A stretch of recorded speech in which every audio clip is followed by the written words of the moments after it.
Guess what? You're wrong about Gone Home. And that's true whether you love it or hate it. And man, do people hate it.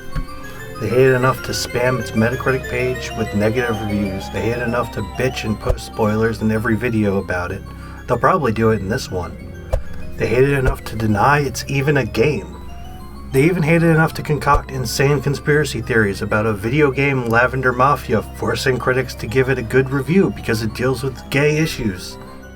Those people are wrong, but the people who love Gone Home also don't really seem to get it. Reviewers seem to pretty much only applaud its lack of gunplay and attribute the backlash to the same. And I don't think that's really what people are objecting to, and more importantly, I don't think that's what makes Gone Home a significant game. But first, let's look at the game itself. So in Gone Home, you're a girl who's come back from a year abroad in Europe. Your family's moved into a creepy mansion they inherited while you're away, and they're supposed to be there to welcome you, but the house is empty.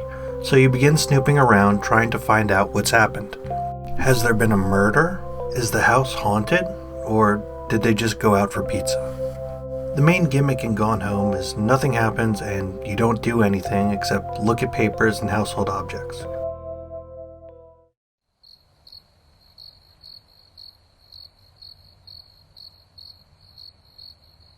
Okay, that's not fair.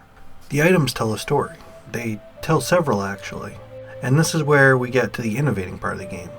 You see, lots of games put in little environmental details to help tell players about the world and the people in it. But no one's ever been able to really tell a particularly detailed story through diegetic elements alone, without it coming off as contrived. Here's a list of enemies for extra damage. Tom left a message. He wrote it on the floor in his own blood. In his blood? Way to go, kid! Even the best games fall into this trap. Like, remember Ish from The Last of Us?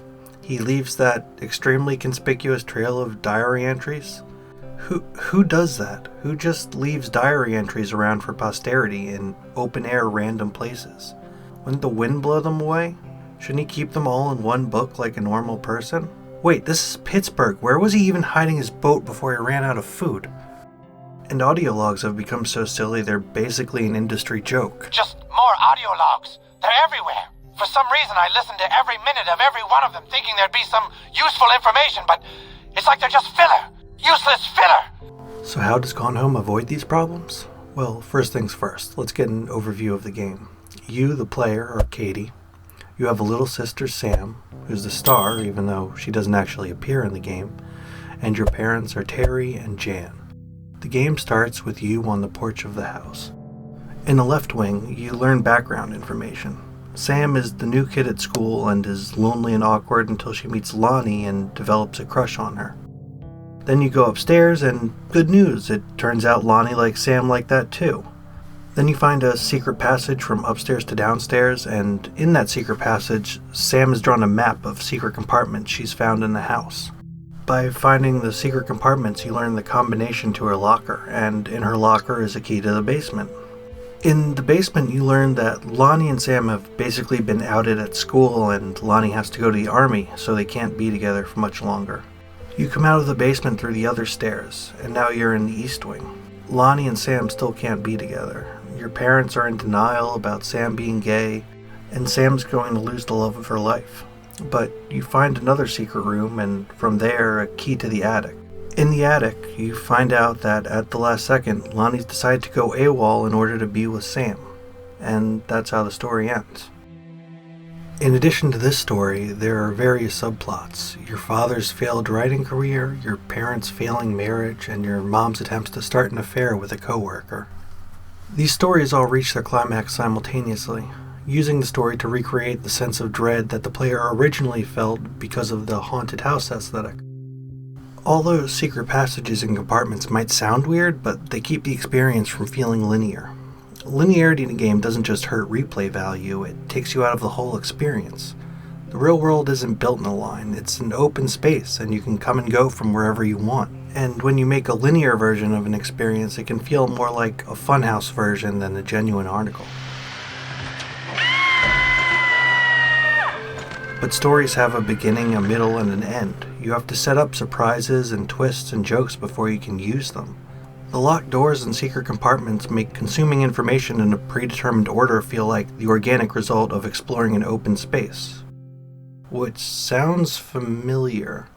But in Gone Home, it's not just the items and texts, it's also their placement in the house that helps tell the story. It tells you whether it's something they've been thinking about recently, something they were trying to keep secret, or if it's an old memento they only rediscovered because of the move.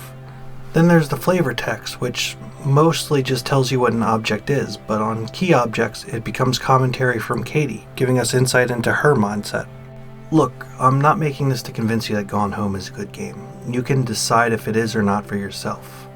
What I'm saying is there's a lot you can learn about narrative design that doesn't rely on cutscenes or expositions, and that certainly seems like something games could use help with. And this is a system that could be used in all sorts of other games, and yet only one game series has really come close.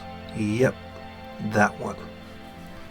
You probably thought I was only making that comparison for outrage clickbait, and you'd be 80% right, but the similarities are striking. The use of secret passages and locked doors to keep you on track even as you explore a non-linear environment, the way you glean information about the culture and history of the world through item descriptions. But the one thing Gone Home did that Dark Souls didn't do was combine the two to tell a full story. But of course, that wasn't the point of Dark Souls. The point is to be an action RPG. That was the point of Gone Home, though. But how do you make a game out of understanding a story? You can't really program a game mechanic around the goal of empathizing with another person's struggle. The game can't read your brain and go, hey, you understand that Terry is still haunted by the fact that his book was a disappointment to his college professor father. Good job, have a trophy. It just has to rely on your own internal reward system. Gone Home tried to hack this problem by at first making it seem like there's a mystery to solve. Everyone's missing. There's a scared message on the answering machine. This mystery approach is also pushed by the creepy haunted mansion aesthetic and the red herring subplots about communicating with ghosts. Gone Home hopes that by the time you realize this isn't really a mystery, you're invested in the characters, but that's a big risk. People don't like to be lied to. And that's a big part of where this whole is it a game thing comes from. But what the controversy is really about is that external reward. That external reward is what we've come to expect from a video game. You certainly can't blame people for getting upset when it's not there in a game they threw down $20 for. But does that mean it's not a game? I don't know, I'm not a f***ing dictionary.